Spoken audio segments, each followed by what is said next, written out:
प्यार कवनो खेल ना हज छोड़ के जइबू।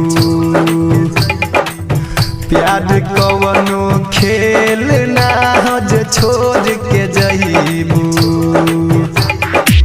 शीशा जैसन दिलवा हमर तोड़ के जइबू।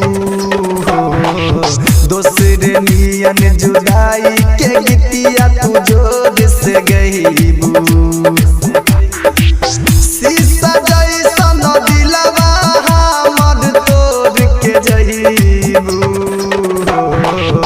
प्यार कवनो खेल ना हज छोड़ के जइबू। शीशा जैसन दिलवा हमर तोड़ के जइबू।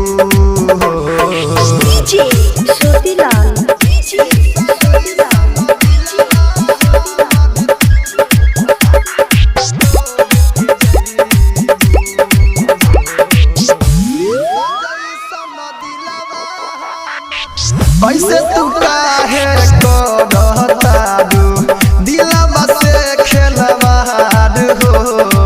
तू ही बता द खा के कसम की बावे न हमसे प्यार हो। मर जाइम जे हमरा से तू मुँह मोड़ के जइबू। शीशा जैसन दिलवा हमर तोड़ के जइबू।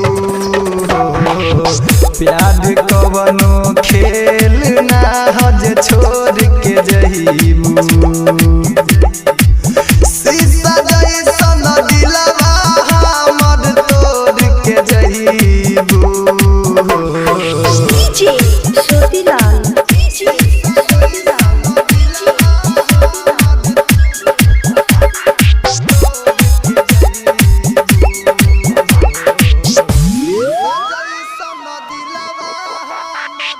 हमरा जे छोड़ के जइबू तू हम नाता शराब से जोड़ ले हम। अपन दिल के हाल ये रानी केकरा से जाके हम कहब। मुकेश मवाली के जिंदगी में जहर तू घोर के जइबू। शीशा जैसन दिलवा हमर तोड़ के जइबू। प्यार कवनो खेल ना हज छोड़ के जइबू।